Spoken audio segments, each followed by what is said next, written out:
Masechet Gitin, Daf Yud Het, Amud Aleph.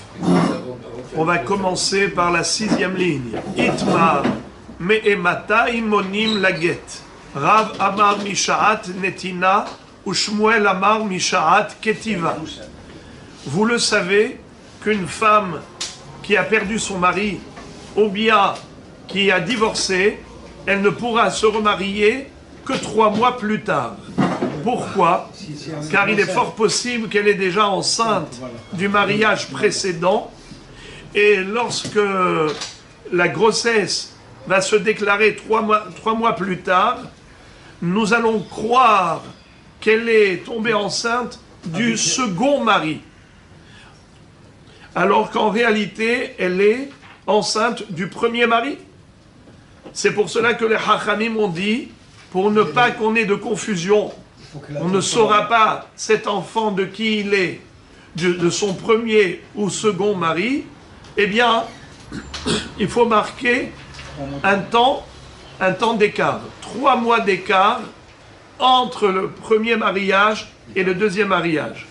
Entre le divorce avec le premier mari et le mariage avec le dernier mari, il faut qu'il y ait au moins 3 mois d'écart.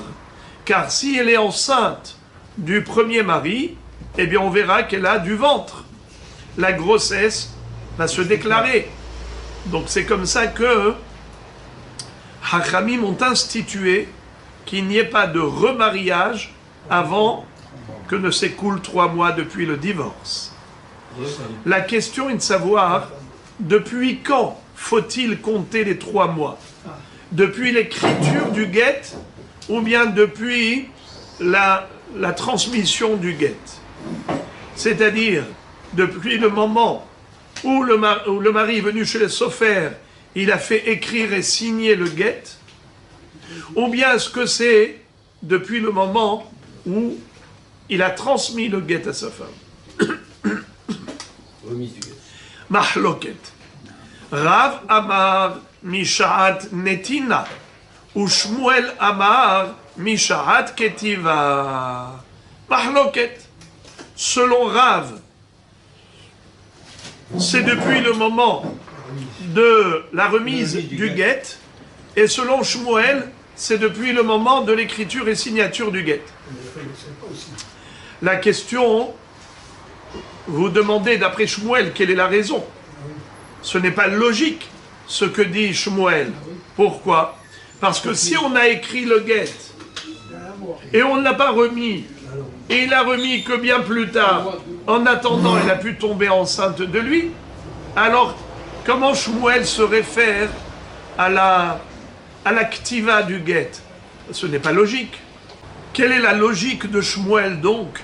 Comment se fait-il que lui se réfère à l'écriture du guet? Mais pourtant, elle aurait pu tomber enceinte après l'écriture, puisqu'il ne lui a pas encore transmis le guet. Imaginons par exemple, il a fait écrire et signer le guet aujourd'hui. Il est resté avec elle encore 2 mois, d'accord? Ou même 2 mois et demi. Et après, ils ont divorcé. 3 mois après, ils ont divorcé. Après avoir écrit le guet, il Oui, est encore du j'imagine, puisque Shmuel parle de l'écriture, il dit on doit se baser 3 mois après l'écriture. Alors je pose la question à Shmuel et je lui dis mais qu'est-ce qu'on a gagné alors d'attendre 3 mois? Mais si, encore Rav, ce qu'il dit c'est absolument logique, on ne se réfère pas à l'écriture, on se réfère à la transmission du guet, à la remise du guet. Alors là c'est logique, il lui a remis le guet. On attend 3 mois pour voir si elle est enceinte. Elle n'est pas enceinte. Elle se marie. D'accord? Mais d'après Shmuel qui dit qu'on se réfère à l'écriture et la signature et non pas à la date de la remise du guet. Alors qu'est-ce qu'on a gagné d'attendre 3 mois? Imaginons que l'écriture elle a eu lieu aujourd'hui et 2 mois et demi après il a remis le guet et 2 semaines après elle se marie avec quelqu'un d'autre. D'accord? Alors ça fait 3 mois depuis l'écriture du guet. Mais peut-être qu'elle est enceinte. Alors qu'est-ce qu'il a gagné Shmuel d'attendre 3 mois? C'est la question qu'on va lui poser. Shmuel va nous répondre très joliment. C'est qu'à partir du moment où l'homme a repris avec sa femme une vie conjugale, le guet est devenu pasoul. Il ne peut plus utiliser un tel guet. Ça s'appelle guet yashan. Et on verra que c'est pasoul midérabanan. Minatora, ce n'est pas pasoul. Mais midérabanan, ce guet n'est plus cachère. Il faut refaire un autre guet. Pourquoi? Parce que si jamais elle va avoir des enfants, le bonhomme a préparé un guet. Après, il y a eu Shlom Bayit. Ils sont restés ensemble. Le guet est resté dans le tiroir. 2 ans plus tard, ils se disputent. Il dit, ça y est, cette fois-ci, j'utilise le guet. Il prend le guet et il va lui donner. En attendant, il y a eu 2 enfants qui sont nés.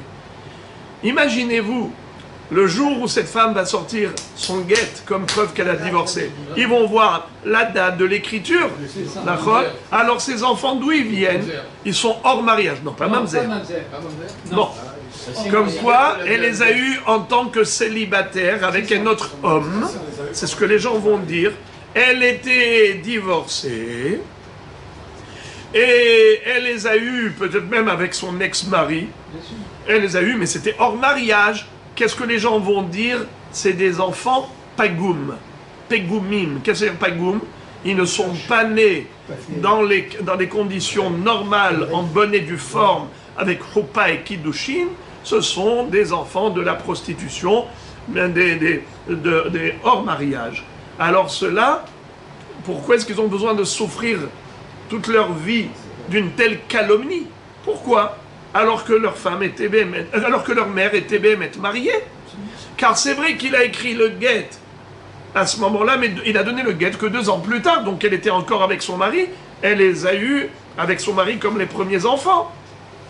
C'est pour cela que Hachamim ont dit, pour pas attirer de calomnie sur les enfants, on ne peut pas utiliser un guet yashan, un guet ancien, un vieux guet. C'est quoi un vieux guet? Un guet qui a été écrit, et ensuite ils ont repris une vitesse de croisière dans leur vie conjugale, ils ont fait un shalom bayit, et après ça, plus tard, à nouveau, ça explose, et là il veut utiliser l'ancien guet. Is not good. Hachamim ont dit pas kasher. Ce guet yashan, il faut réécrire un nouveau guet maintenant, et ce nouveau guet, après l'écriture, il n'y a plus de vie conjugale.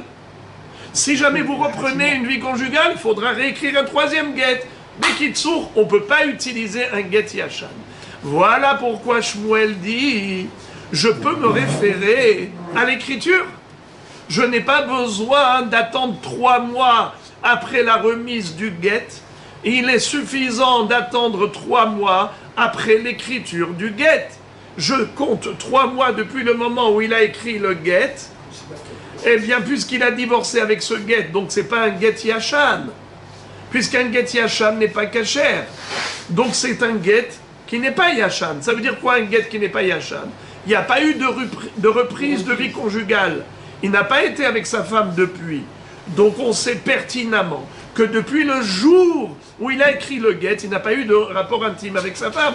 Donc c'est sûr que si tu comptes 3 mois, elle peut se remarier à partir de l'écriture du guet. Par exemple, même si le guet est resté dans le tiroir pendant 2 mois, il est resté dans le tiroir pendant 2 mois et demi. Il n'y a aucun problème. Pourquoi? Car de toutes les façons, ils n'étaient pas ensemble. C'est sûr qu'elle n'est pas enceinte. Pourquoi il faut attendre 3 mois? C'est juste pour être sûr que l'enfant qu'elle a eu, il est du 2e. Car sinon, si on n'attend pas 3 mois, on ne saura pas. Est-ce qu'il est le fils du premier mari ou il est le fils du 2e mari? Comme on ne veut pas tomber dans cette confusion, c'est la raison pour laquelle il faut attendre 3 mois pour être sûr qu'elle n'est pas enceinte. Eh bien, tu auras le même résultat. Car à partir de l'écriture du guet, ils n'ont plus de rapport. Et tu attends 3 mois depuis l'écriture. Tu vois, si elle n'est pas enceinte, après 3 mois, elle peut se remarier. Ça veut dire que même la veille, 2 mois et 29 jours, elle n'avait pas encore reçu le guet. Elle a reçu le guet, le lendemain, elle peut se marier. Enfin, le lendemain, façon de parler. Pourquoi? Parce que on sait qu'elle n'est pas enceinte. Depuis l'écriture du guet, elle n'a pas eu de rapport avec son mari. Donc voilà, on n'a pas besoin d'attendre 3 mois après la remise du guet. Donc voilà la logique de Shmuel. Et la Gemara, c'est une baraïta qui corrobore l'opinion de Rav et une baraïta qui soutient l'opinion de Shmuel. Tanya, excusez-moi, avant d'arriver au baraïtot, j'ai sauté un petit passage.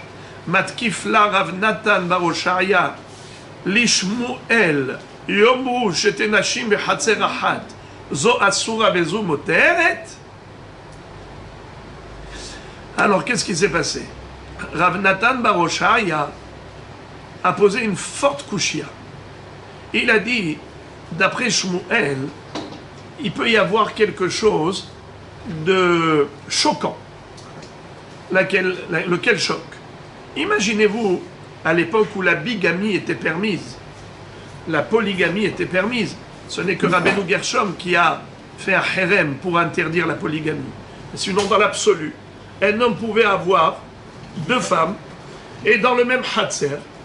C'est-à-dire, il habite ici, il a une cour, il a une petite maison où Madame Rachel habite ici, et dans l'autre maison, Madame Tzipora. Et ce mystère Yaakov, il va une fois chez Tzipora, une fois chez Rachel. Maintenant, imaginons que lui doit entreprendre un long voyage outre-mer. Il a peur de ne pas revenir, surtout à l'époque où les voyages n'étaient pas aussi faciles qu'aujourd'hui. Tu prends un billet d'avion, tu fais le va-et-vient en quelques jours. À l'époque, c'était un voyage. Ça pouvait durer des mois et des mois. Traverser le désert, traverser la mer, tellement de dangers nombreux, divers et variés. Alors ce monsieur avait peur de disparaître de la circulation. Et ces femmes qui n'ont pas eu signe de vie et qui n'ont pas eu non plus de déclaration de mort de leur mari, elles vont rester à Gouna jusqu'à la fin de leur jour. Que faisait le mari quand il était sympathique? Eh bien, il lui donnait le guet avant de partir. Maintenant, il donne 2 guettes. D'accord? D'après Shmuel, si par exemple, imaginons, Shtenashim bechatzer achat, les gens vont dire Zo asura vezu moteret, c'est-à-dire qu'au moment où il a donné le guet aux 2, il a donné le guet en même temps, la veille du voyage. Il a donné aux 2. Il y en a une, Rachel, tu dis, toi, tu peux te marier dans 1 mois. Et toi, dans 3 mois. C'est impossible. Pourquoi 1 mois? Pourquoi? Parce qu'en effet, il a fait écrire le guet de Rachel 2 mois plus tôt, et le guet de Tzipora, il a fait écrire 1 jour plus tôt. Alors, ce qui fait que, d'après Shmuel, qui se réfère à la date de l'écriture du guet, eh bien, chacune en fonction de la date de la rédaction du guet, elle pourra se marier que 3 mois plus tard. Donc, pour cela, il a écrit tel jour, pour cela, il a écrit tel jour, eh bien, il faut compter 3 mois à partir de la date inscrite dans chaque guet, respectivement. Or, la remise des 2 guettes, ça a été fait le même jour. Il a donné à Rachel et à Tzipora le même jour. Les gens vont dire, mais c'est quoi cette histoire-là? C'est bizarre. C'est là, elle se marie tout de suite après, 1 mois après, c'est là, elle attend 3 mois, mais c'est quoi ça? Les gens ne vont rien comprendre. C'est la raison pour laquelle, pour pas qu'il y ait de confusion, pour pas qu'on dise, ah ouais, celle-là s'est mariée avant les 3 mois. Alors, la Gemara dit, Shmuel, ce que tu dis, ce n'est pas logique. Je préfère adopter la svara de Rav. Rav qui a dit, on compte 3 mois d'écart entre le premier et le deuxième mariage, 3 mois d'écart depuis la transmission du guet, puis la remise du guet, pas depuis l'écriture. Alors, la réponse, elle est facile. Amarlé Abaye a répondu à Rav Natan bar Oshaya, il lui a dit, ce n'est pas une kushia sur Shmuel. Zo, zman gita mochiach aleha, vezo, zman gita mochiach aleha. Rachel et Tzipora, quel est le problème? Les gens vont parler, ils vont rien dire, parce que on voit très bien la date. Elle peut dire à Botaï, regardez quand est-ce qu'il a écrit mon guet. Et l'autre dit, regardez quand est-ce qu'il a écrit mon guet. Comptez 3 mois à partir de l'écriture. Donc il n'y aura pas de calomnie, ni de critique, ni de soupçon. Je vous lis le Rashi à propos de cette histoire-là de soupçon. Shtenashim bechatzerahat. Deux épouses qui habitent dans la même cour. Chez l'Adam Echad, d'un seul mari. Chez Piresh Layam, qui voyage outre-mer. Au Massar Shnegitin Ishtedashav Bobayom. Il a transmis le guet à ses deux épouses le jour même. Et là, chez Zekadam, la Zektivato Chodesh. Il y en a un qui a été écrit un mois plus tard que l'autre. Et là, chez Zekadam, Veli Shmuel, Zot inase lesof shne chodashim, vezo lesof gimel chodashim, itmehu bene adam, sheraou shenilgar shobi yom echad. Les gens seront choqués. Ils vont dire, on ne comprend pas. Comment celle-là, elle se marie un mois après, l'autre elle se marie 2 mois après, c'est quoi cette histoire? Alors, il dit, je vois pas quel est le problème. Si jamais les gens parlent, on leur dit, voilà, quand est-ce qu'il y a eu rédaction du guet? Et la Gemara nous cite une baraïta pour soutenir les deux thèses. La théorie de Rav, qui dit qu'on se réfère à la Netina, on compte 3 mois depuis la remise du guet, et une braïta qui soutient également la théorie de Shmuel qui dit qu'on se réfère à l'écriture.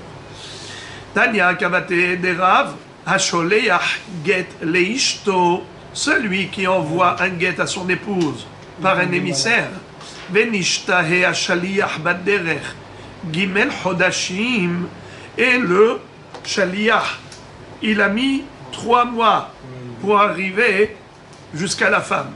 Ksheigi get liyada, tzricha leamtin Gimel Chodashim. Eh bien, la femme, elle doit attendre 3 mois depuis le moment où elle a reçu le guet du Shaliach. Ça veut dire que, d'après Shmuel, quand est-ce qu'elle peut se remarier? Tout de suite, bravo. Et d'après Rav, 3 mois après la remise du guet. Alors très bien. Maintenant, quel est le problème qu'il pourrait y avoir à Botaï? Quel est le problème qui peut survenir? Ou les guet yashan en hosheshim sharelo nityahed ima. Qu'est-ce qu'on avait appris au début du cours? Qui est-ce qui se rappelle c'était quoi le guet yashan qui n'est pas cachère? C'est quoi le guet yashan? Bravo. D'abord, il a écrit le guet. Ensuite, il a repris avec sa femme une vie conjugale normale. Il a eu des rapports avec elle. Eh bien, le guet est devenu pasoul. Quand est-ce que nous craignons qu'il ait repris avec sa femme une vie conjugale? Ce n'est que... Exactement. Si il pouvait vivre avec elle. Ils étaient ensemble dans la même maison. Mais là, elle se trouve dans un autre pays ou une autre ville. Il a dû donner le guet au Shaliach. Le Shaliach, il a voyagé pendant tout ce temps-là. Donc c'est sûr que ce n'est pas un guet yashan, puisqu'il n'a pas pu avoir de rapport avec elle pendant cette période. Alors le seul problème, c'est quoi? C'est qu'on ne sait pas si elle est tombée enceinte. Eh bien, avant. Mais nous, ici, on sait qu'elle n'est pas tombée enceinte. Ils étaient 3 mois séparés, puisque physiquement, ils étaient séparés. Un dans ce pays, un dans ce pays. Alors pourquoi la Braïta nous dit qu'il faut attendre 3 mois supplémentaires depuis la remise du guet? C'est pour confirmer le... Bravo! C'est pour l'institution rabbinique, pour pas qu'on fasse de distinction entre ce cas où ils étaient ensemble, ce cas où ils n'étaient pas ensemble. Non, non, non, non, non, non. On généralise la halakha. À partir de quand on attend 3 mois? Depuis le moment où il a remis le guet. Et là, tu attends 3 mois. Et peu importe s'ils ont fait chambre à part ou pas chambre à part, ça ne change rien du tout. On a une règle pour tous. Ça, c'est la baraïta qui corrobore les paroles de Rav. Maintenant, on a la même chose pour Shmuel. Tanya Kavate et Shmuel. On a trouvé une braïta qui dit comme Shmuel qu'on se réfère à l'écriture, à la date de la rédaction du guet pour compter les 3 mois. Comment nous voyons cela? Hamashlish get leishto ve'amarlo al titenehu la ela lehar gimel chodashim mishenetanola muteret linase miyad ulget yashan en hosheshin sheare lo nityahed ima. Qu'est-ce que ça veut dire? Un homme qui devait voyager et il a donné le guet à un chalish. C'est quoi un chalish? Traduisez-moi en français. Hein? C'est pas écrit chaliah, c'est écrit chalish. Ouais. En français, ça s'appelle une tierce personne. Chalish, c'est un tiers. Chalish, shlish, c'est un tiers. Chalish, il va y avoir un chalish. C'est une tierce personne. Et Shaliach, c'est quoi? Shaliach, c'est quelqu'un qui va faire le voyage. Hein. Le shalish, oui, mais la différence entre le shaliach et le shalish, c'est que le shaliach, c'est un émissaire mobile. Un shalish, c'est un émissaire immobile. Le shalish, il reste ici, il ne bouge pas. C'est le mari qui bouge. Le mari voyage et il laisse le guet au shalish et il lui dit tu remettras le guet à son épouse. D'accord? Il lui dit tu remettras le guet à... Tandis que le shaliach, c'est le contraire. Le mari reste ici, il envoie le shaliach. Bon, en tout cas, je relis. Tanya kabate di Shmuel hamashlish get leishto, celui qui voyage et il laisse le get entre les mains du shalish, ve'amarlo, et il lui a dit al titeneula ela le ahar gimel chodashim, ne lui remettez le get que dans 3 mois. Ne lui remet le guet que dans 3 mois. Mishenetanola, dès qu'il lui a remis, Muteret lina semiyad, elle a le droit de se remarier immédiatement. Ou les guet yashan en hosheshin. Et pourquoi on ne craint pas que c'est un guet yashan? Évidemment, Sharelo nityahed ima, car il ne s'est pas isolé avec elle, vu qu'il a voyagé. Le cas d'école, c'est que le bonhomme a voyagé, il est parti, il a laissé le guet à une tierce personne, il lui a dit remets-lui dans 3 mois. Eh bien 3 mois après, quand il lui a remis le guet, le lendemain peut se marier. Ça c'est sûr, c'est une baraïta qui ne peut fonctionner que d'après Shmuel. Ça ne peut pas fonctionner d'après Rav, car d'après Rav, depuis la transmission du guet, il faut commencer à compter les 3 mois d'écart. La Gemara raconte que Rav Kahana et Rav Papi et Rav Ashi avde mishaat ketiva. Rav Papa et Rav Huna bere de Rav Yoshua avde mishaat netina. C'est-à-dire que finalement, entre Rav et Shmuel, il y a une mahloket, mais en réalité, c'est resté un débat générationnel, c'est-à-dire multigénérationnel. Même les rabbanim d'après, eh bien, il y avait des rabbanim qui faisaient comme Rav, des rabbanim qui étaient poskim comme Shmuel, à savoir comptabiliser les 3 mois. À partir de quand? À partir de la ketiva ou à partir de la netina? Rav a dit mishaat netina, Shmuel a dit mishaat ketiva. Eh bien, il y a 3 rabbanim qui ont fait comme qui? Comme Shmuel. Il s'appelle Rav Kahana, Rav Papi et Rav Ashi. Ils ont fait mishaat ketiva comme Shmuel. Il y en a 2, Rav Papa, Rav Huna bere de Rav Yoshua, qui ont fait comme Rav mishaat netina. Et là, halakha, elle a été tranchée comme qui, les amis? Comme Rav ou comme Shmuel, d'après vous? Comme Rav. Shmuel. Pourquoi c'était Veilcheta mishaat ketiva, comme Shmuel. Donc, on a été cool. Hein? On est cool, là. Hein? On est tolérant. Parce que Rav est mahmir. Il dit qu'il faut compter à partir de la netina. Alors que Shmuel est mekil. Il dit à partir d'activa. S'il n'y a pas un problème de get yashan, tout va bien. C'est super. Je précise qu'évidemment, toute la mahloket entre Rav ou Shmuel, c'est seulement si le get n'est pas un get yashan. C'est-à-dire qu'après l'écriture du get, ils n'ont pas repris de vie conjugale. Par exemple, il est parti en voyage. C'est là où on aura la mahloket. Selon Rav, malgré tout, même s'il est parti en voyage depuis quelques mois, il faut se référer au jour de la netina, et à partir de là, on compte 3 mois d'écart avant qu'elle puisse se remarier. Tandis que d'après Shmuel, étant donné qu'il est parti en voyage et il avait déjà fait écrire le guet à l'époque, eh bien on compte 3 mois depuis l'écriture. Mais si c'est pas, on ne parle pas de ce cas. Imaginons que le mari n'est pas parti en voyage. Il a fait écrire le guet.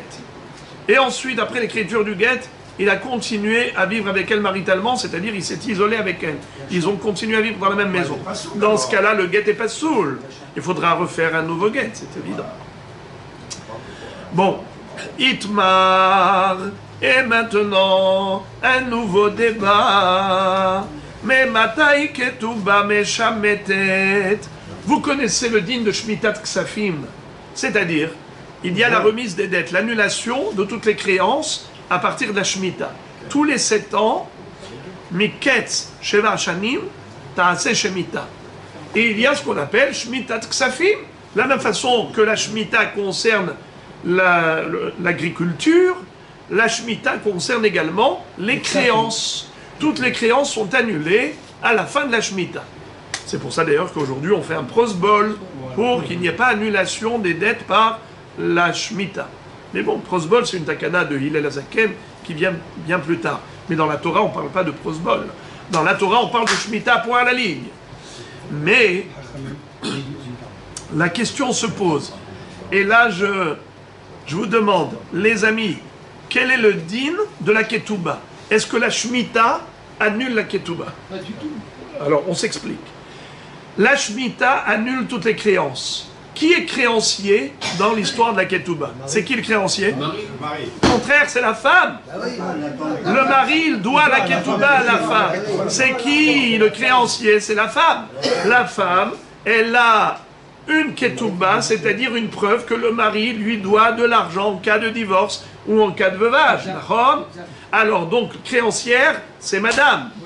Question, lorsque la Shemitah est arrivée, est-ce que ça annule la ketouba? Donc toutes les ketoubot, après la Shemitah, devraient être réduites à zéro. C'est juste dans le cas où... Vous entendez ce que dit Rabbi Shlomo? Il dit ce n'est pas une dette réelle, c'est une dette potentielle. Ça veut dire que c'est seulement s'il y a eu veuvage ou divorce, c'est là où elle a le droit à cet argent. Sous-entendu que tant qu'on n'est pas encore dans ces conditions, alors elle n'est pas encore créancière. Et donc la Shemitah n'est pas passée sur la dette, comme vous dites.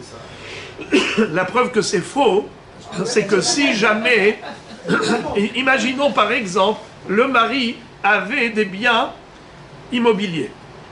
D'accord? Il avait des biens immobiliers le jour de son mariage.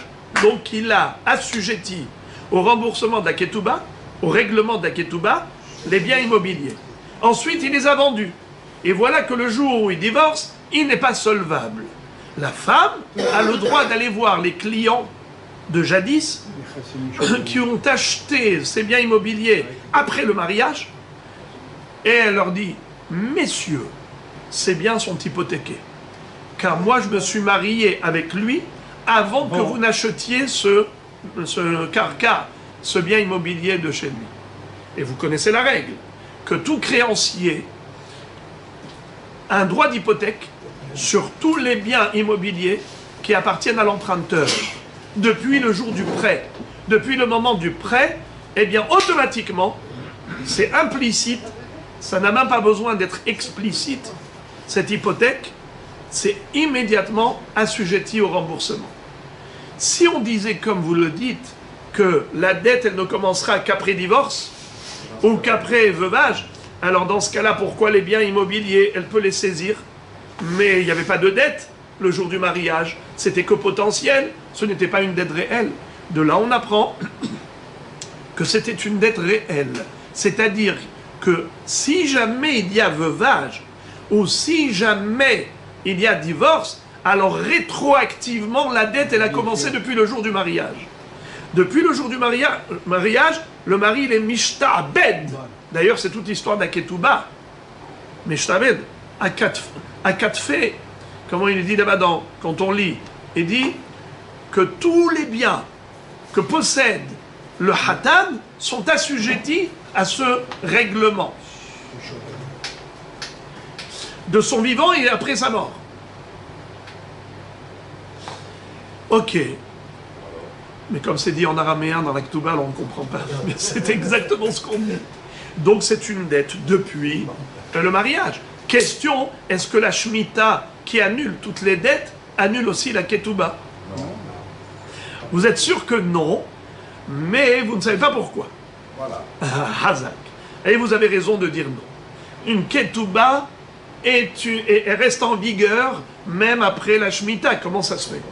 La réponse, ce n'est pas une dette qui a démarré à partir d'un engagement d'une personne envers l'autre. C'est les Hachamim ou la Torah qui a créé cette dette. Cette dette-là, c'est une dette toraïque ou rabbinique. Si on dit Ketouba mideoraïta ou Ketouba miderabanan, peu importe, il y a une notion de loïgos et re'ehu ki kara shemita l'Hashem. Ki haché ish bere'ehu mashat me'umma. Loïgos et re'ehu ki kara shemita l'Hashem. Ça veut dire, vechitaché bere'acha mashat me'umma. Quand tu as prêté de l'argent à quelqu'un, il te doit, lorsqu'arrive la Shemitah, loïgos. C'est pas toi, tu n'as pas le droit de réclamer le remboursement. Car la Shemitah est passée. Elle a annulé la dette. C'est quand c'est toi qui vas réclamer. Mais quand c'est pas toi qui réclame, c'est la Torah qui réclame, ou c'est les Hachamim qui réclament, tout va bien. D'ailleurs, c'est toute l'histoire du prosbol. Sur quoi est basée l'idéologie du prosbol que Hillel Hazaken a été Metaken? C'est qu'on est Moser Shtarotav les Beddin. Bon, il y a toute une discussion, Rashi et Tosfot, on verra d'ailleurs, c'est dans Masechet Gittin, tout le rien du prosbol. Dans le Daf Lamed Bet, Lamed Gimel, Lamed Dalet, Lamed He, là-bas, Be'azrat Hashem, on va étudier toute cette notion de Shmitat Ksafim. Mais en tout cas, ce n'est que lorsqu'il s'agit d'un problème d'ordre pécuniaire qui démarre à partir d'un prêt. Réhouven, prêt de l'argent à Shimon, là on peut parler de Shemitah. Mais lorsque c'est le Beddin qui réclame le remboursement, eh bien il n'y a pas de Shemitah qui compte. Toute la notion de Shemitah, c'est par rapport à une halva'a, mais lorsqu'on fait un prosbol et qu'on confie au Beddin le pouvoir de réclamer la dette, alors en effet, il n'y a pas de Shemitah qui compte. D'accord? Donc vous aviez raison de dire non. Bravo. La Shemitah n'annule pas la Ketouba. Mais dans quel cas, oui, la Shemitah peut annuler la Ketouba? Vous savez comment? Regardez. Itmar, mais ematai Ketouba meshametet. C'est-à-dire, dans quel cas de figure ça peut arriver qu'en effet, il peut y avoir une annulation de la Ketouba. Rav Amar, Mishetifugom Vetizkof. Rav dit, à partir du moment où la femme a déjà commencé à encaisser une partie de sa Ketouba. C'est-à-dire, étant donné qu'elle a déjà réclamé une partie de sa Ketouba, et le reste, elle a dit, écoutez, vous pouvez attendre, je vous laisse ça comme dette, vous n'êtes pas obligé de me rembourser tout de suite quand vous aurez de l'argent. Mais ça veut dire que maintenant, elle a transformé la Ketouba qui était un Maaseh Beddin en histoire de dette commune, mutuelle, c'est-à-dire Réhouven qui doit de l'argent à Shimon, le mari qui doit à sa femme, les orphelins qui doivent régler la Ketouba de la femme de leur père. C'est-à-dire que désormais, ce n'est plus une halakha de Mina Shamaim, Mina Torah ou Midera Banan. Maintenant qu'elle a déjà amorcé, elle a entamé la dette, elle a réclamé une partie de la dette, elle a dit le reste, c'est une dette que vous me devez. J'aurais pu réclamer tout aujourd'hui, mais j'ai pitié de vous, je vois que vous avez du mal, alors je vous laisse un laps de temps, je vous fais crédit. Alors du coup, le statut de la Ketouba est passé d'une Ketouba à Shtarhov, comme un prêt qu'il faut rembourser. Dans ce cas, la Shemitah peut agir.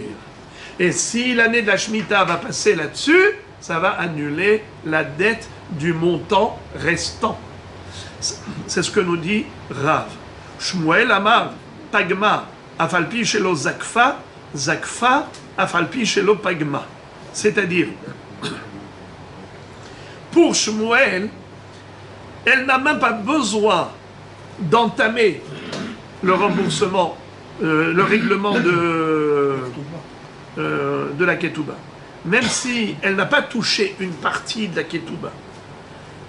Simplement, il leur a dit, écoutez, moi je réclame le règlement de la Ketouba. Simplement, je sais que vous n'avez pas les moyens, ou bien je préfère faire des économies, je mets de côté. Ani zokef alechem bemilva. C'est quoi zokef alechem bemilva? Je laisse cet argent chez vous comme un prêt. Alors elle-même, elle a changé le statut de cette ketouba.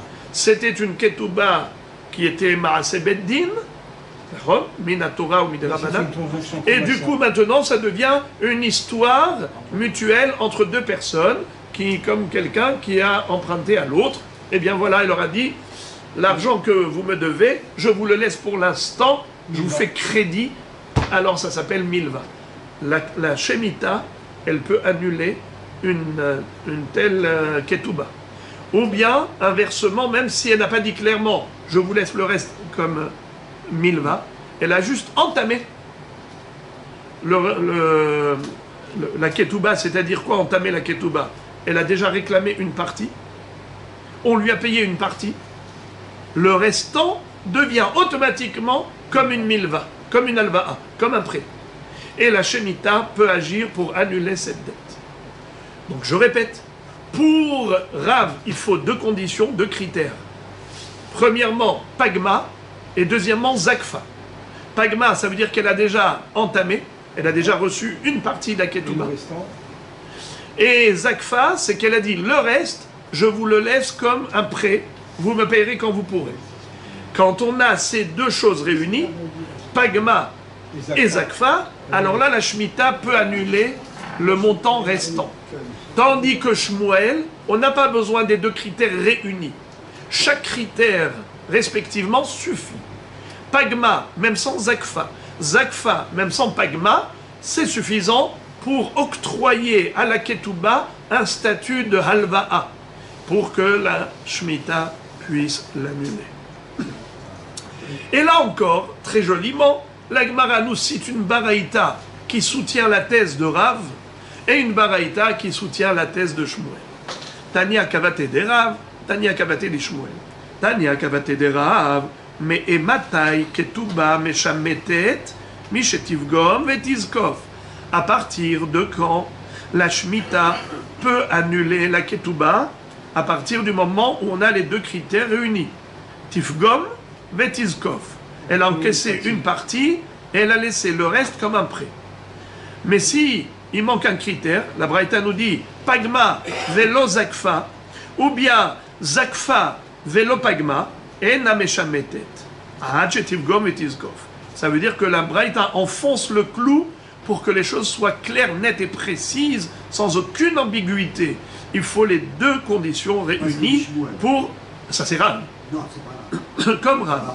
Pour dire que Rav a raison, qu'en effet, si on a eu les deux critères réunis, en effet, la Shemitah peut annuler le montant restant.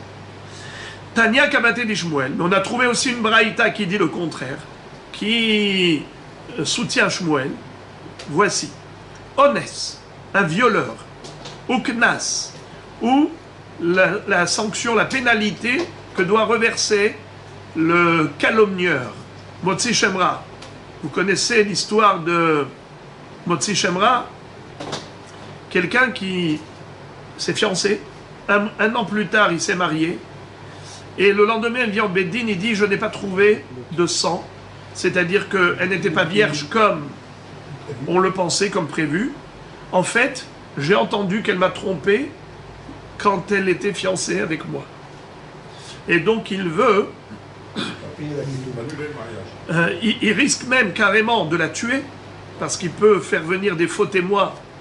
Il est fort possible qu'il apporte avec lui des édim pour dire qu'ils l'ont vu rentrer dans une chambre d'hôtel avec son amant pendant cette période où elle était fiancée, il avait même averti, il peut même vouloir la tuer comme ça. Ou bien, au moins, si ce n'est pas avec un avertissement et ainsi de suite, il ne va pas la faire exécuter, ok, mais au moins il va se débarrasser de la ketouba. Eh bien, si il s'avère que c'est du mensonge, faux usage de faux, le père amène des édim pour démontrer le mensonge des deux premiers édim. Il leur dit, comment vous prétendez que vous l'avez vu à l'hôtel à Eilat, le fameux Shabbat Parashat Be'alotra, mais à ce moment-là vous étiez avec nous à Natania. Comment vous avez fait pour être Shabbat Be'alotra à Eilat alors que vous étiez Be'alotra à Natania? C'est des édim zomemim. Alors, des faux témoins ils vont subir eux-mêmes la sanction qu'ils avaient voulu lui infliger. Et le monsieur là, le mari, ce mari menteur escroc truand, ça s'appelle un motzi shemra, quelqu'un qui attire sur sa femme une calomnie, de la faire passer pour une prostituée pire, qui a eu une relation adultérine avec son amant pendant qu'elle était Mekudeshet, entre les Kiddushin et les Nisouim. Ce Motzi Shemra, il doit payer au père de la jeune fille, mais à Kesef. Il doit payer. Alors il y a l'argent du honnête, le violeur, combien il doit payer au père de la jeune fille? 50. Le Knas, la sanction pour le Motzi Shemra, combien? 100. Le pitouille, le séducteur, combien il doit payer au père de la jeune fille? 50. Uktubat Isha, c'est la Ktuba classique, donc les matins Imzouz, il peut y avoir tous ces fêtes ou autres. Chez Ekafan Bemilva, dans tous ces cas de figure, c'est des montants d'argent que la Torah condamne l'homme à payer, comme le violeur, le séducteur, le calomnieur. Ou Ketubat Isha, où la Torah dit qu'il faut que le mari s'engage à payer à sa femme en cas de divorce ou de veuvage. Ktuba, tout cela, c'est pas de l'argent d'une alva'a, d'un prêt. C'est un devoir toraïque. Eh bien, comment ça peut se transformer en prêt? Chez Zekafan Bemilva, Meshamti. C'est-à-dire, le bonhomme dit, paye-moi. Le père, il dit au garçon, violeur ou séducteur, paye-moi. Ou au calomnieur, paye-moi. La Ketouba, elle dit à son mari, la femme, elle dit à son mari, paye-moi. Bon, t'as pas d'argent? Milva. Zokef, alav, bemilva. Eh bien, avec ces mots-là, avec la réclamation de payer, et l'autre, il dit, j'ai pas d'argent, il lui dit, bon, ce n'est pas grave, si tu n'as pas d'argent aujourd'hui, j'attends, ça veut dire qu'à partir d'aujourd'hui, ce n'est plus un montant qui est obligatoire par la Torah, ça devient comme un montant, un prêt, comme si Réhouven a prêté, il lui dit, écoute, cet argent-là, aujourd'hui, tu reconnais que tu me dois, mais comme tu n'as pas d'argent, je te laisse ça comme un prêt. Eh bien, la Shemitah peut annuler cette dette. Meshamtin, veim laven meshamtin. Mais matai nizkafim bemilva, mishat amada bedin. Attention, Rabotai, ce n'est pas juste une réclamation. Tu me payes. Non. Bedin, il le traduit en justice. Il l'amène au tribunal. Il réclame l'argent devant le Bedin. Ça s'appelle Ha'amada Bedin. À partir de ce moment-là, ça s'appelle qu'il lui a réclamé l'argent que la Torah l'a condamné à payer. Et donc le Bedin dit, tu dois payer. Il dit, oui, mais je n'ai pas d'argent aujourd'hui, je ne suis pas solvable. Il n'y a pas de problème. Tu lui fais crédit, tu attends, eh bien, il te doit. Maintenant, ça s'est transformé de Kesef de Torah en Kesef de Halva'a. Alors la Shemitah. Donc tout ça, ça ne rien. Que faut-il faire? Eh bien, il faut attendre après la Shemitah pour réclamer. Tout ça, ça va. Ça va être comme ça pour la femme, il devrait payer le monsieur, c'est tout. Parce que s'il fait ce genre de transaction, elle va perdre. Arriver à la Shemitah. Mais c'est elle qui est venue réclamer. Elle aurait dû attendre si elle était intelligente. Le Bedin pourrait pourrait lui dire, madame, attention, si vous réclamez maintenant, la Shemitah c'est dans 3 mois. Alors mieux vaut attendre, comme ça vous avez encore un laps de temps de 7 ans. Un homme breton et une femme ignorante. Oui, mais le Beddin vont certainement l'informer. Bien sûr que s'ils font un prosbol, il n'y a aucun souci. Et maintenant, la Gemara nous dit, Amar Shemuel, Ketuba Kemaase Beddin Damia. Ma Maase Beddin, Nirtabim Bayom Venechtamin Balayla. Af Ketuba, Nirtevet Bayom Venechtemet Balayla. Là maintenant, nous revenons au sujet de la Mishnah. Sauf que, dans la Mishnah, on a parlé de Get, et maintenant nous allons parler de Ketouba. Vous vous souvenez, le sujet qu'on avait traité hier, avant-hier, c'est l'histoire de Shtar Mukdam. Shtar Mukdam, pas Soul. Si par exemple, Réhouven a prêté de l'argent à Shimon, quand elle s'était en journée, le Sofer, qu'est-ce qu'il a écrit? La date du jour. Réhouven a prêté de l'argent à Shimon aujourd'hui. La signature, elle a eu lieu quand? Le soir. Le soir, à la tombée de la nuit. Est-ce que c'est la même date? Non. Après la tombée de la nuit, c'est un jour ultérieur. Ce n'est plus la même date. Ça s'appelle Shtar Mukdam. Pourquoi il n'est pas cachère? Qu'est-ce qu'il peut y avoir? C'est bien, ils sont hypothéqués. Bravo. Bravo. Vous n'avez rien oublié. Hazak. On avait expliqué longuement que la Torah donne un droit d'hypothèque aux créanciers. Dès que le créancier a prêté de l'argent, mais pas de l'argent stable comme ça, de main en main, avec de témoins visuels, ce qu'on appelle milva alpé, une milva qui est orale. On parle de milva bishtar, une milva écrite. C'est un acte notarié. Quelle est la différence? La différence, c'est que quand il y a deux signataires, alors automatiquement, il y a un col. Il y a des rumeurs, des échos. Tout le monde en parle. Parce que deux témoins sont partis au tribunal, sont partis au Beddin, ou bien sont partis chez le notaire, ou chez le sofer, peu importe. Ça fait parler, ça fait parler. Donc, on dit à l'acheteur, eh oh, tu as acheté chez lui un bien immobilier. Tu savais que quand tu as acheté ce bien immobilier, c'était après qu'il ait emprunté de l'argent. Donc tous ces biens immobiliers sont hypothéqués, naturellement, de manière tacite. Alors pourquoi tu as pris le risque? Tant pis pour toi. C'est à tes risques et périls. Car aujourd'hui que ce monsieur a fait faillite, maintenant, on ne peut pas le saisir directement parce qu'il n'a plus de biens disponibles. On vient voir ses acheteurs, ses clients. Toi, tu as acheté ce bien immobilier, on te le saisit, va te débrouiller avec lui. Cette saisie, c'est un droit qu'a le créancier, le créancier de saisir les clients de l'emprunteur. Ce n'est qu'à partir de la signature, la date de la signature. Mais le problème, c'est qu'ils ont écrit aujourd'hui, ils ont signé demain. Car la tombée de la nuit, c'est déjà une autre date. La date du jour, elle s'estompe avec le jour nouveau. Donc en journée, il a écrit, la nuit, ils ont signé. Ce sont deux dates différentes. Qu'est-ce qui peut se passer comme problème? C'est que les gens vont se fier à la date qui figure dans le shtar. Mais la date du shtar, c'est un jour avant la signature. À ce moment-là, les acheteurs de biens immobiliers n'étaient pas censés apprendre qu'il y a eu un prêt, parce qu'il n'y a pas eu encore de signature. Qu'est-ce qui fait l'écho? Qu'est-ce qui déclenche les rumeurs? C'est la signature des témoins. Or, les témoins, ils n'ont signé que la nuit. Le monsieur, il a acheté en journée. Le pauvre, il a acheté, il n'était pas censé savoir que ce monsieur est endetté. Naron, parce qu'il n'y avait pas eu encore de signature. Or, lui, il a acheté naïvement, parce qu'il n'avait pas encore entendu, il n'y avait pas d'écho. Alors, le pauvre, il va être saisi injustement. Car on va le saisir depuis la date de l'écriture, mais pas de la date de la signature. Ce n'est pas bon. Voilà pourquoi le shtar mukdam pasoul. Est-ce que c'est applicable au get également? Eh bien, on avait vu une mahloket.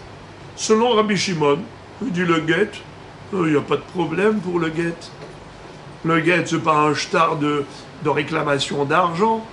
Quel est le problème? Qu'il soit écrit aujourd'hui, signé le lendemain? Aucun souci. Hachamim disent non. Ils disent qu'il y a un problème. Vous vous rappelez, le problème soit de Perot, soit de Batahoto. Hein, celui qui est marié avec sa nièce, si jamais elle le trompe, eh bien, il va essayer de... ça, c'est par rapport au get. Alors, on avait vu, ça bichlal, la date. Pourquoi on a besoin d'écrire une date sur le get?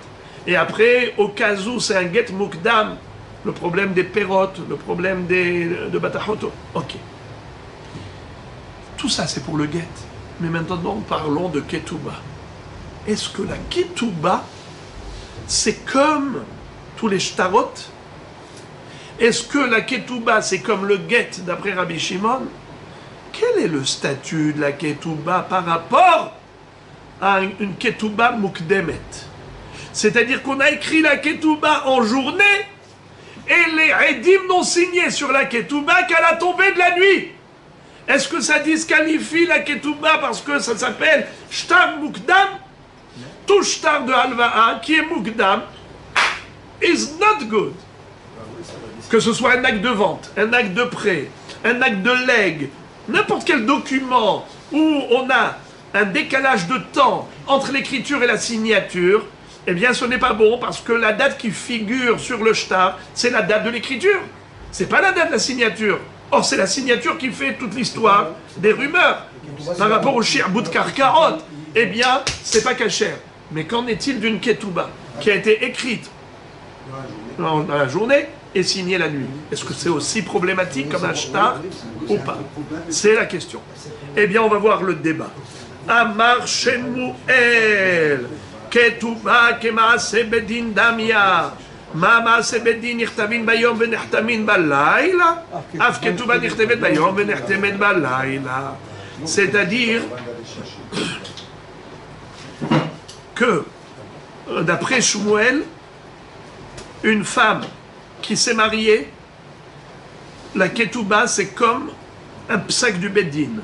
Et le psak du Beit Din, même s'il a eu lieu en journée, est signé la nuit, eh bien, tout va bien. Tout va bien.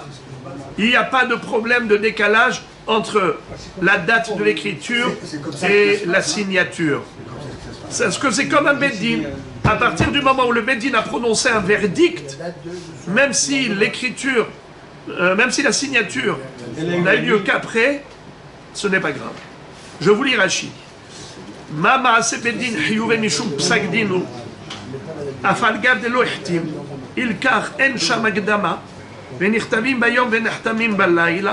C'est-à-dire que même si ça n'a pas été signé, ça a une force de loi.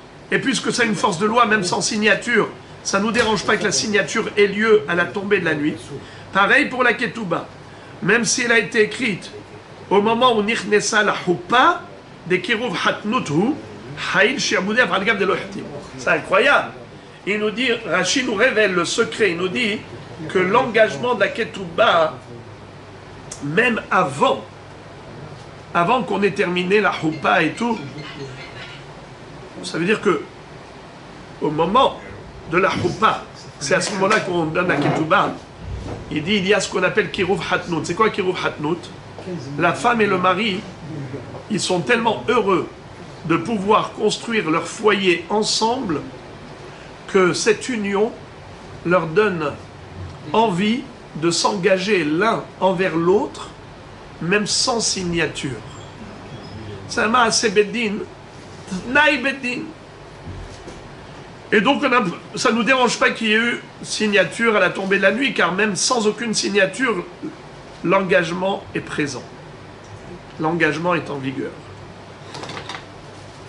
La Gemara raconte que Rav a marié son fils, il s'appelait Hiya Barav. Ktubate de Rabbi Hiya Barav, Irtuv bayom irtum ballayla. Avara batam velo amar lehu velo mide. Rav était présent au moment où on a rédigé la ketouba de son fils. La ketouba fut écrite en journée, elle fut signée la nuit, et il n'a pas réagi.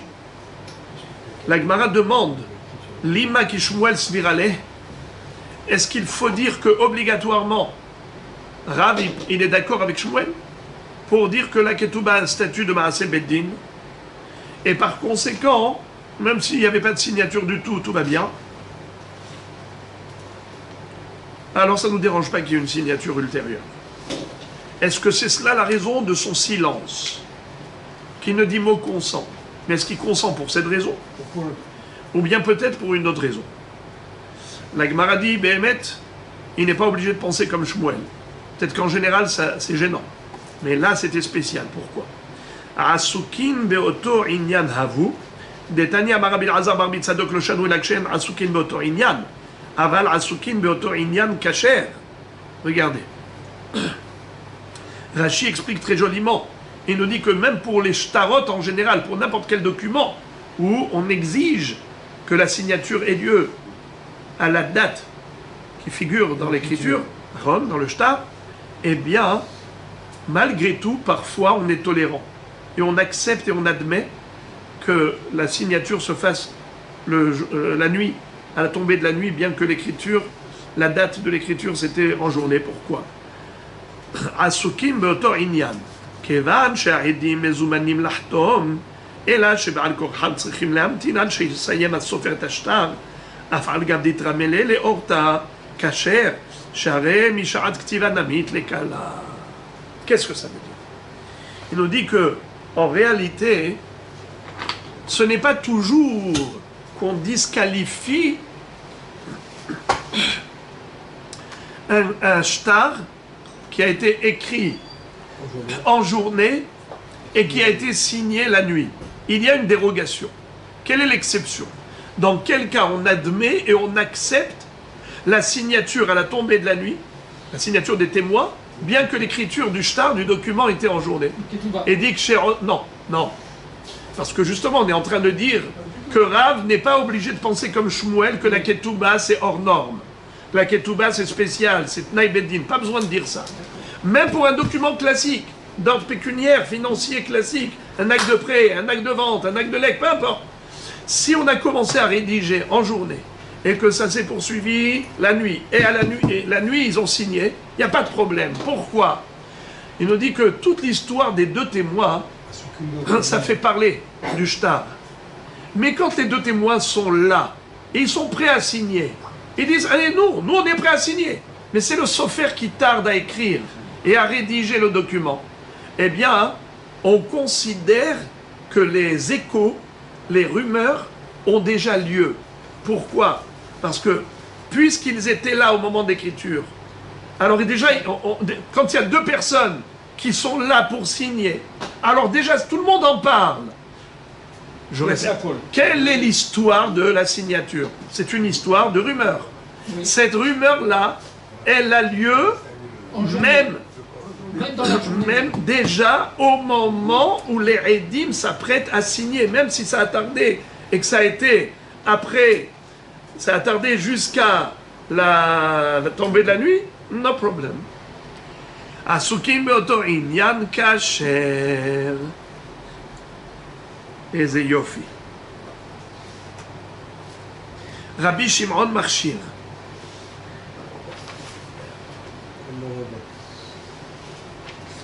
Et maintenant nous revenons à notre Mishnah. Qui est-ce qui s'en souvient? Quelle était la mahloket entre Rabbi Shimon et Hachamim? Bravo! Est-ce que la notion de shtar mukdam est problématique pour un get? Oui ou non? Maintenant, on vient de voir que pour la ketouba, selon Shmuel, il n'y a pas de problème pour la ketouba, parce que c'est considéré comme Maaseh Beddin. Donc on n'a même pas besoin de signature. Alors même si la signature, elle est tardive, ce n'est pas un souci. Selon Rav, ce n'est pas pour cette raison qu'il a rendu cachère la ketouba de son fils, c'est pour une autre raison, c'est pour l'histoire de Asukim Beoto Inyan. Parce que Asukim Beoto Inyan, ça marche même pour un document de Halva'a. Puisque les Edim étaient prêts à signer déjà en journée, même si ça tardait et qu'ils ont signé la nuit, il n'y a pas de problème parce qu'il y a déjà les rumeurs depuis le moment où ils étaient là prêts à signer. Ok. Maintenant, revenons à l'histoire du guet. Qu'avait-il dit Rabbi Shimon? Un guet, ce n'est pas un document d'argent. Un guet, c'est pour créer la rupture entre un homme et sa femme. C'est pour rompre le lien marital. C'est pas une histoire c'est pas une histoire d'argent. La ketouba, c'est une histoire d'argent. Mais le guet, c'est pas une histoire d'argent. Donc, quel est le problème? Vas-y. Même s'il a été écrit en journée, avec la date en journée, et ça a été donné la nuit, no problem. Pour Hachamim, non, il y a un problème. Et on avait vu tout le débat, quel est le problème d'après Hachamim? Batachoto, Perot, ok. Maintenant, la Gemara va se focaliser sur Rabbi Shimon. Amarava. Maïtama de Rabbi Shimon. Pourquoi Rabbi Shimon pense qu'il n'y a pas de problème? Normalement, il devrait dire qu'il y a un problème. Quel est le problème, les amis? Le problème de Hachamim. Qui est-ce qui se souvient quel était le problème d'après Hachamim? C'est les pérotes. Bravo, les pérotes. Car le mari peut en profiter pour manger encore des pérotes. Il mange des pérotes, il mange des pérotes. Et la femme n'a aucune preuve. C'est pour ça qu'on a institué d'écrire la date. Comme ça, à partir du moment où il y a la date, on sait quand est-ce qu'a eu lieu le divorce. Et comme ça, il ne pourra pas se permettre de manger des pérotes après la tombée, après la date de la signature. Ok. Rabbi Rabotai, qu'est-ce qui pourrait se passer si on a un décalage entre l'écriture et la signature? C'est que, en attendant, elle n'est pas encore divorcée. Et lui, c'est-à-dire, Bichlal, on n'est pas du tout prêt au divorce. Il n'y a pas eu encore de signature. Lui, en attendant, il mange des pérotes, il mange des pérotes. Elle, après, elle va montrer le guet, elle va dire, voyez-vous la date? Tous les pérotes qu'il a commercialisés depuis la date, c'est à moi. Elle va aller spolier les clients de son mari en disant, vous avez acheté des fruits injustement, car on était déjà divorcés. Elle va leur prouver qu'ils étaient divorcés, alors que c'est pas vrai. La signature était bien après. Eh bien, c'est la raison pour laquelle Hachamim ont dit, faut pas décaler la signature par rapport à l'écriture, parce que la femme peut en profiter. Alors pourquoi Rabbi Shimon permet un tel guet où il y a décalage entre la date de l'écriture et la signature des témoins? Mais la femme, elle peut spolier les clients, elle va les saisir. C'est l'écriture qui... Bravo! Ça, je vous l'avais déjà dit oralement, mais maintenant on va le lire dans le texte. J'ai une question. Maïtama de Rabbi Shimon. Pourquoi Rabbi Shimon il cachérise un tel guet? Kassavar, Kevan Shenatan Renav, les Garsha, Chauve, Enlo, Perot. Parce qu'à partir du moment où il a fait écrire le guet, ça veut dire qu'il a décidé de divorcer. À partir du moment où il a décidé de divorcer, à tel point qu'il a fait écrire le guet, même s'il n'a pas encore été signé, ça y est, tu ne peux plus avoir le beurre et l'argent du beurre. Tu ne peux pas continuer à exploiter les pérotes, l'usufruit des biens immobiliers de ta femme quand tu as déjà décidé de divorcer, de la répudier. Tu ne peux pas avoir et ta femme et son argent. Alors maintenant que tu as fait écrire le guet, ça veut dire que tu es déterminé de divorcer. Même si ça n'a pas encore été signé, tu as perdu le droit aux pérotes. Et s'il a perdu le droit aux pérotes, s'il a continué d'exploiter ses pérotes et qu'il les a vendues, la femme est tout à fait habilitée à aller voir les clients et les saisir. Et ce n'est pas de la spoliation, c'est de la saisie. Car elle est tout à fait en droit de les saisir, vu qu'il n'avait pas le droit de commercialiser, de vendre, à partir du moment où il a décidé de répudier son épouse. Ça, c'est l'opinion de Rabbi Shimon. Amar Rish Lakish, lo irshi Rabbi Shimon ela le'alta, aval mikan ve'ad asara yamim, lo. C'est-à-dire, Rabbi Shimon, quand il a dit, on peut tolérer un décalage entre la date de la signature, entre la signature et la date de l'écriture, c'est au niveau du guet. Ce n'est que par rapport à un jour d'écart. Mais si c'est quelques jours après, une dizaine de jours après, Haïshinan Shema Pies. Rashi, le premier Rashi de la page Yutret Amoudbet, Shema Pies et Ishto Betorka Huba Alea Ve'avik Get Yashan. S'ils ont continué à vivre dans la même maison, nous craignons que le mari a eu un désir et donc il a été la séduire pour avoir une relation que j'appellerais bestiale, parce qu'à partir du moment où il a décidé de divorcer, il n'a plus le droit. Ce n'est plus acceptable qu'il ait une relation physique avec elle. Pourquoi? Ça s'appelle Bene Gerushat Alev. Regardez dans ma Masechet Nedarim d'Afkaf. Là-bas, on nous parle des enfants qui ont des neshamot négatives. Par exemple, un enfant qui est issu d'une union où le mari, par exemple, voulait divorcer. Il a décidé de divorcer. Dans son cœur, il est déterminé. Et il va quand même avec elle. C'est qu'il n'y a pas vraiment d'union. Ils ne sont pas fusionnels. Dans son cœur, il la prend comme un objet. Et pas du tout comme une épouse. Il ne cherche pas à s'unir à elle, mais juste à l'exploiter. Dans ce cas-là, un enfant qui naîtrait d'une telle relation s'appelle Bnei Gerushat Alev, c'est pas bon. Ok. En tout cas, Chayshinan, chez ma pièce. Non seulement que, comme j'ai dit que c'est négatif, mais en plus, ça disqualifie le get. Oui, le Get Yachan, ça devient un get Yachan qui n'est pas caché. Rabbi Yochanan Amar afilu mikan v'ad asar yamim imita des pièces kala itle le milta. Rabbi Yochanan dit non, il n'y a aucun souci. Même s'ils ont signé 10 jours après, d'après Rabbi Shimon, il n'y a aucun problème. Pourquoi? Qu'est-ce que tu crains? Qu'il ait eu un pious, qu'il ait fait shlom bayit en attendant et qu'il a séduit. Si c'était vrai, tout le monde l'aurait su. Toutes les voisines de cette dame auraient entendu parler de ce pious. De ce retour. Généralement, les femmes, ça parlote, ça bavarde. Et donc il y a forcément, ah oui, nanani, nanana, elles vont, il va y avoir un col, il va y avoir des échos. Si elles n'en ont pas parlé de ce pious, c'est qu'il n'y a pas eu de pious, ne crains pas. Alors, Rashi nous dit, comment les voisines peuvent savoir? Il dit comme ça, que généralement, quand il y a des tensions, alors les scènes de ménage, on les entend. Boum, bam, boum, bam. À l'époque où il n'y avait pas beaucoup d'isolation entre les murs, alors les cris, ça s'entendait. Lorsque ils s'arrêtent de se bagarrer, de se disputer, alors comment les voisines sont au courant de ce pious? Eh bien, c'est que du coup, c'est calme. Il dit, c'est bizarre. Tous les jours, on avait droit à la loi de la jungle. Et maintenant, du coup, c'est le calme total. C'est la sérénité. Eh bien, ça veut dire qu'ils ont fait un certain shalom. Et donc, on en parle. Nouveau sujet.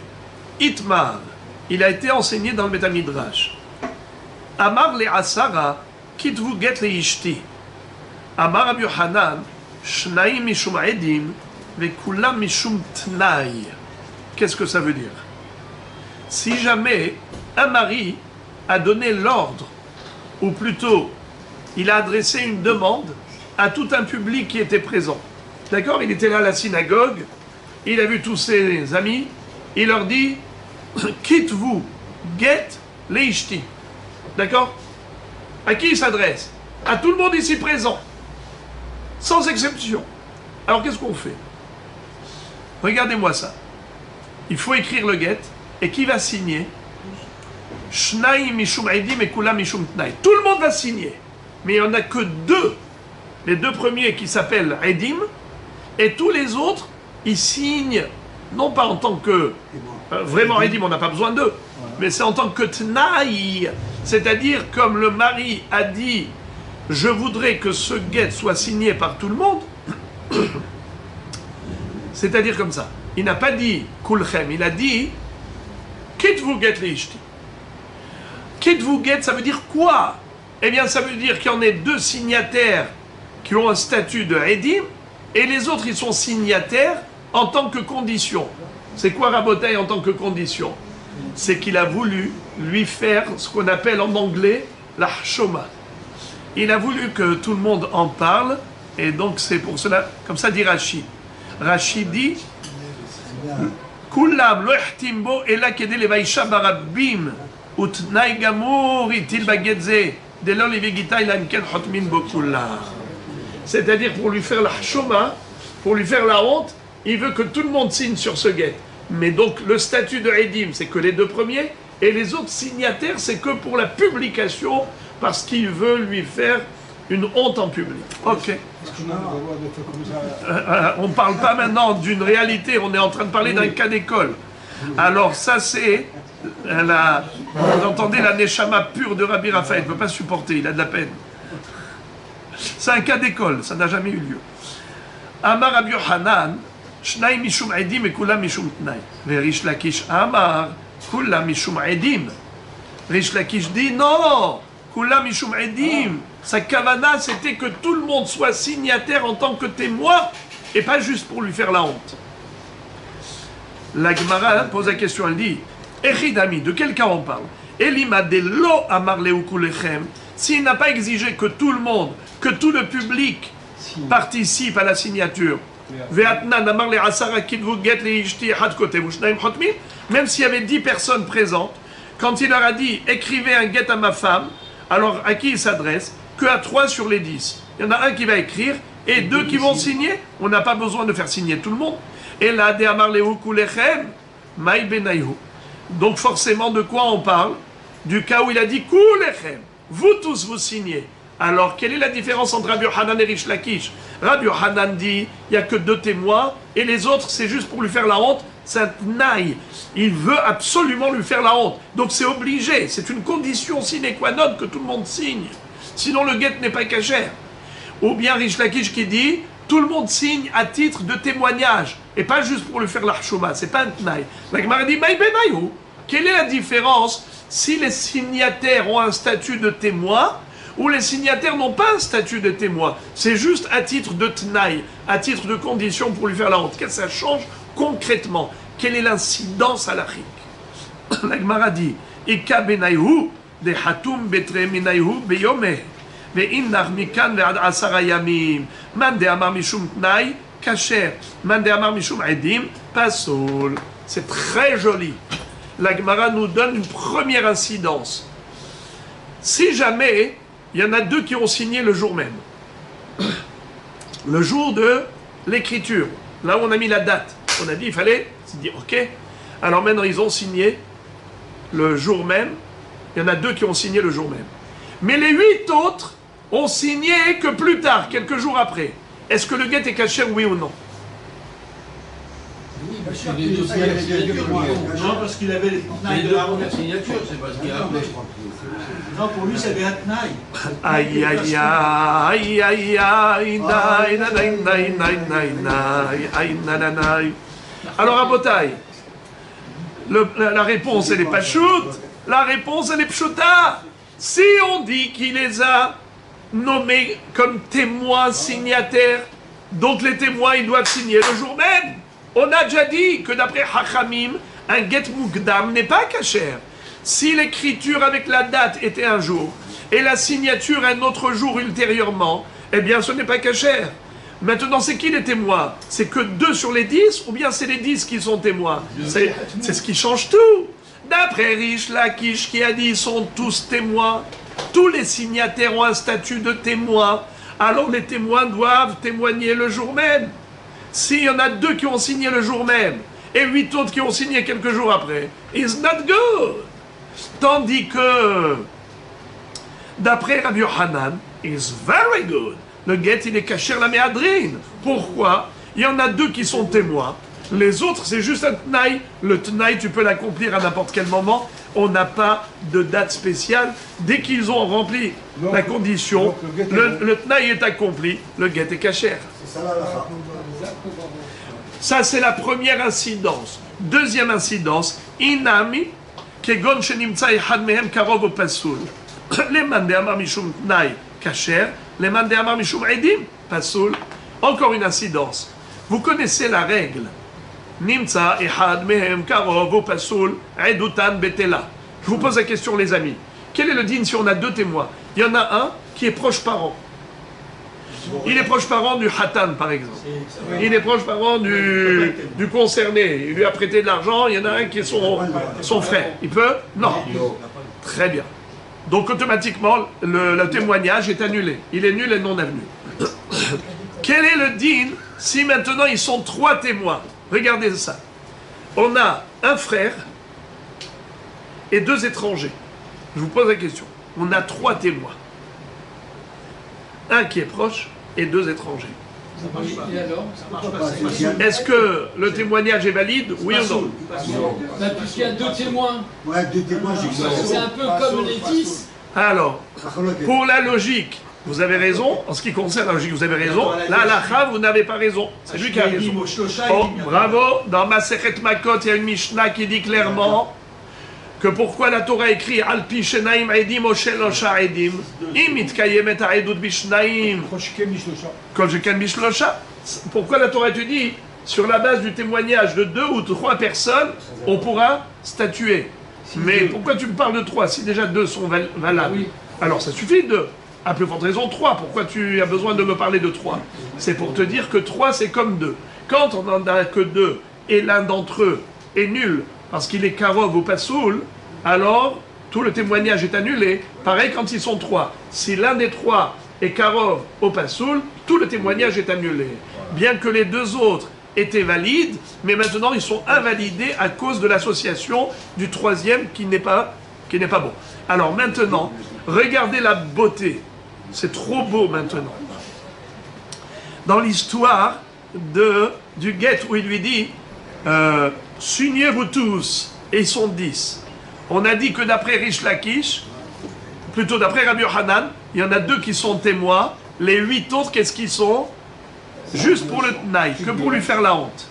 Pour Rish Lakish, les 10 ont un statut de témoin. Alors maintenant, quel est le din si l'un des 8, il est Karov au Pasoul? C'est la même chose. C'est-à-dire que tout est pas sous. Pas du tout, ils sont pas Ah, sous. c'est pas sous. Mais non, c'est tout. Non. Bravo Rabbi Shlomo. Selon Rish Lakish, eh bien, les 10 sont disqualifiés. Car les 10, ce sont des témoins. S'il y a un des 10 témoins qui n'est pas bon, tous les témoins sont tombés à l'eau. Mais selon Rabbi Yochanan qui dit qu'il n'y a que 2 témoins, les 8 supplémentaires n'ont pas un statut de témoin. Ils sont là que pour beurre. Ils sont là que pour le Tnaï, afin de lui faire la chouma. Eh bien, à partir de ce moment-là, qu'est-ce que ça nous dérange? S'il y en a un d'entre eux qui est Karov au Pasoul, ça dérange nullement le guet. Bah, ils sont pas Donc, témoins, hein. comment? Ils n'ont pas de titre de témoin. C'est ce qu'on a dit. D'après Rabbi Yochanan, il n'y en a que 2 qui sont témoins, et les 8 autres, c'est que pour le Tnaï. Alors, ça ne nous dérange pas que ceux du Tnaï soient Karov au Pasoul. Mais pour Rish Lakish qui a dit que Kulam Aidim, peu importe lequel d'entre eux qui est Pasoul, il a été possède tout le monde. Maintenant, on dit comme ça. Les mandamam Shumaidim Pasoul. Ihatum batehila Karov au Pasoul. Amrela Kacher, ve Amrela Pasoul. Amrela Kacher Tnaïhu. Amrela Pasoul. Atele Ahlouf et Mishtarot de Alma. Maintenant, la Gemara se demande après Rabbi Yochanan, qui a dit qu'il y en a que 2 qui sont Eidim. Et les 8 autres, qu'est-ce qu'ils sont? C'est juste pour le Tnaï, que pour lui faire la honte. Alors à votre taille, quel est le din? Écoutez bien, moi je vous ai parlé de 2 et 8. C'est délibéré. Comme ça, je me suis permis de dire les 2 premiers sont des Eidim et les 8 autres sont des pour beurre, sont des que pour le Tnaï. Mais quel est le din? Imaginons que le premier ou le deuxième était Karov ou Pasoul. Alors regardez Rabotai, changeons de lunettes. On peut voir la chose de cette manière. D'après Rabbi Yochanan qui a dit, il y en a 2 qui ont un statut de Eidim. Les 8 autres qui comptent pour beurre, c'est que pour le Tnaï, que pour lui faire la honte qu'il a demandé qu'il cite. Eh bien, il n'a pas désigné. Lesquels seront les témoins et lesquels seront des signataires qui comptent pour beurre? Alors on peut très bien dire que même si les 2 premiers n'étaient pas cachers, mais parmi les 8 supplémentaires, il y en a 2 parmi eux qui sont évidemment cachers. Est-ce qu'on peut faire de la sélection implicitement? C'est-à-dire que on va dire, attends, ceux-là ils sont pas bons, c'est pas grave, ceux-là ils sont pas bons, pas grave. Nous on choisit 2 d'entre eux qui sont bons. Ou bien, hein, non, il faut que ce soit obligatoirement les 2 premiers. Ceux qui ont été désignés. Non, il n'y a aucun désigné. Aucun n'a été désigné. Il a dit à 10 personnes, Kulechem. Il a dit à 10 personnes, Kulechem. Donc ça veut dire qu'ils se sont désignés. Les 2 qu'ils ont signés, c'est Ils sont tous témoins. On a dit d'après Rabbi Yochanan, quand il dit Kulechem, automatiquement, il y en a 2 qui ont un statut de témoin, et les 8 supplémentaires ont un statut de stade de Tnaï. Ils comptent pour beurre, ils sont là juste pour lui faire la honte. Maintenant, ma question, elle est, si ce n'était pas dans cet ordre, que les 2 premiers signataires étaient eux les témoins cachers, imaginons par exemple que les 2 premiers n'étaient pas cachers justement, mais parmi les 8 supplémentaires, il y en a parmi eux qui sont cachers. Est-ce que ça résout le problème ou pas? Non. Ça peut pas marcher. Ça peut pas marcher. Potentiellement, ils sont tous Reidim. C'est n'importe quoi. Mais potentiellement, ils sont tous Reidim. Donc s'ils sont tous Eh bien, Reidim, Pas tous les rêves. S'il a dit tous les rêves, pas ils ont le potentiel de pouvoir changer témoigner. Donc s'il y en a qui est mauvais, il invalide tout le monde. C'est impossible. Impossible. mes frères et mes amis, Chers amis tzadikim, vous raisonnez avec logique, mais regardez comment la logique, on peut la pousser plus loin. On peut dire qu'en effet, puisqu'il n'a pas sélectionné, il n'a pas pointé du doigt lequel aura le statut de témoin et lequel signataire compte pour beurre, et il est là juste pour lui faire la chouma à cette femme, il n'a pas dit qui. Eh bien, à nous de sélectionner nous-mêmes. Si celui-ci est disqualifié, invalidé, il n'y a pas de problème. On a du choix. Sur une dizaine de personnes, il y en a bien qui sont kshérim, il y en a bien qui ne sont pas korobim, ni karov, ni pasoul, tout va bien, dans le meilleur des mondes. Mais celui qui dit que ce n'est pas bon, il dit qu'il y a ici un problème de confusion avec les autres shtarot. Si tu vas voir que les deux premiers signataires, tu as admis même ceux qui sont pas saouls, même ceux qui ne sont pas cachers, alors même pour les autres shtarot où on n'a pas cette histoire de kulchem hatomu, où on n'a pas 10 personnes, on n'a que 2 personnes, dans la tête des gens, même 2 témoins qui sont karov ou pas saouls, ils vont les prendre pour des gens cachers. Parce qu'ils ne comprennent pas la différence entre ce guet et ces shtarot. Voilà le risque. C'est pour cela que Rabbi Yochanan, qui a dit que Shnaim Edim Veshmone Setnai, c'est d'Afka les 2 premiers qui sont Edim. Mais si les 2 premiers ne sont pas cachers, tu ne peux pas aller piocher dans les 8 restants. You understand? Parce qu'il y a un risque de confusion par rapport à d'autres shtarot. Hein? Oui, mais ce Kulechem, on a dit que d'après Rabbi Yochanan, c'est un tnaï. C'est que Rish Lakish qui a dit que Kulam Edim. Allez, Rabotai, on termine dans 1 minute. Dans 1 minute, on a terminé. Regardez ça. Je répète. Amrela Kacher, Tnaïhu. Amrela Pasoul, Atele Ahloufé Bishtarot de Alma. Celui qui dit Kacher, c'est logique. Il n'y a pas de raison de ne pas raisonner comme vous l'avez fait. D'ailleurs, vous tous, vous étiez très logique. Bravo. Mais celui qui interdit, il dit on met une barrière de sécurité parce que sinon, après, les gens pourront croire que les 2 signataires qui sont des vrais témoins, même s'ils sont karov ou pasoul, c'est acceptable, alors que c'est inadmissible. Haoud amar lehu la asara, quitte-vous, get leishti. La Gemara raconte une vraie histoire, c'est pas un cas d'école comme d'habitude. Quelqu'un qui avait demandé d'écrire un get à sa femme, il avait dit Kulchem, Hatum bitre minayhu beyomeh. Il y en a 2 parmi eux qui ont signé le jour même. Ve'inach et les autres, Mikan ve'ad asara yamim. C'est-à-dire dans les 10 jours qui suivaient, ils ont signé au fur et à mesure. Atal et Kameh de Rabbi Yoshua ben Levi. On est venu poser la question à Rabbi Yoshua ben Levi. Is good or is not good? Amar Leu. Il leur a dit Kedaihu Rabbi Shimon lismoch ala b'sha'at adhak. Qui est-ce qui se souvient qu'est-ce qu'a dit Rabbi Shimon dans la Mishnah? Un get mukdam, kasher. Hachamim on dit pas soul, mais Rabbi Shimon a dit kasher. Ici, c'est ce qui s'est passé. Alors, il y en a eu 2 qui ont signé le jour même, mais il y en a d'autres qui ont signé après. Qu'est-ce que dit Rabbi Yoshua ben Levi? Ce get est kasher parce qu'on peut s'appuyer sur Rabbi Shimon, b'sha'at adhak. C'est-à-dire, c'est vrai qu'en général, on ne s'appuie pas sur un yahid, sur Rabbi Shimon contre les hachamim, mais là c'est sha'at adhak. On est dans l'étroitesse, c'est-à-dire on est dans la difficulté. Pourquoi? Le mari a déjà voyagé. Comment tu vas aller rattraper ce mari maintenant pour libérer cette femme, Aguna? Alors tu t'appuies sur la halakha de Rabbi Shimon. La Gemara pose la question, elle dit Ve'amarish lakish, lo echshi Rabbi Shimon ela le'altar, aval mikan ve'ad asara yamim, lo. Bravo. Rabbi Shimon, vous vous rappelez? C'est normal. Rabbi Shimon Hatzadik se rappelle de Rabbi Shimon. Bravo. Alors, quand est-ce qu'on a dit que c'est moutard, c'est acceptable? C'est seulement si c'est les altars, la nuit qui suit, mais pas 10 jours après. La Gemara dit Behaï ke Rabbi Yochanan svirale. Par rapport à cela, Rabbi Yoshua ben Levi donne raison à Rabbi Yochanan. Donc il accepte, même si c'est Asara Yamim. La Gemara dit ici déjà, tu t'appuies sur Rabbi Yochanan, Ve'amar Rabbi Yochanan, Shnaim mishum edim, ve'chulan mishum tnai. Si déjà tu t'appuies sur Rabbi Yochanan, quel est ton problème? Alors vas-y, et appuie-toi sur Rabbi Yochanan, complètement. Qu'est-ce qu'avait dit Rabbi Yochanan? Qu'il y a zéro souci de faire signer les autres pendant les jours qui suivent. Car il n'y en a que 2 qui sont considérés témoins. Les 2 premiers signataires. Tous les autres signataires, c'est juste... Ça, c'est un tnaï. Rabbi Yochanan, c'est un Mora. Et Rabbi Yoshua ben Levi, c'est quoi?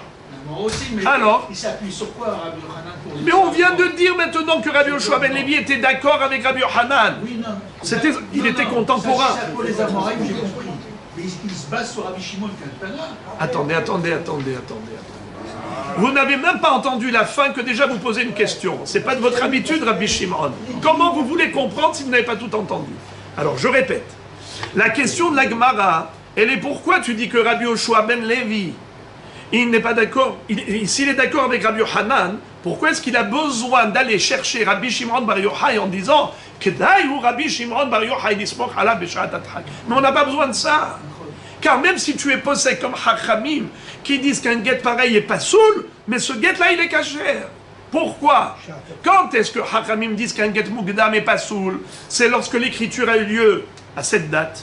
Et ensuite, la signature a eu lieu la date ultérieure. Alors là, ça s'appelle get mugdam, pas soul d'après eux. D'après Rabbi Shimon, c'est caché ou pas soul? Caché. Alors, qu'est-ce que dit Rabbi Yoshua ben Levi? Je m'appuie sur Rabbi Shimon, comme le mari est parti, c'est Sharat Atchak, appuyons-nous sur Rabbi Shimon. Nahon? Mais qu'est-ce que tu as besoin de ça? Si tu penses comme Rabbi Yochanan, tout va bien dans le meilleur des mondes. Car Rabbi Yochanan t'a dit que les 2 premiers signataires s'appellent Edim, les 8 autres, ils comptent pour beurre. C'était que pour lui faire la honte qu'il a fait ça. Donc ça s'appelle Tnaï. Un Tnaï, il peut se faire même quelques jours après. On n'a pas besoin de remplir le Tnaï immédiatement. Alors pourquoi est-ce qu'il avait besoin de s'appuyer sur Rabbi Shimon alors que ce guet est caché même d'après Hachamim? C'est la question d'Agmara. L'Agmara répond Behaï Kerish Lakish Zvirale. Par rapport à cette conception des 8 supplémentaires, est-ce qu'ils ont un statut de Edim ou est-ce qu'ils ont un statut Stam de Tnaï? Par rapport à cela, ils pensent comme Rish Lakish. C'est-à-dire que... Voilà, pour ça que lui n'avait pas d'autre choix que de s'appuyer sur Rabbi Shimon. Je termine avec une parenthèse.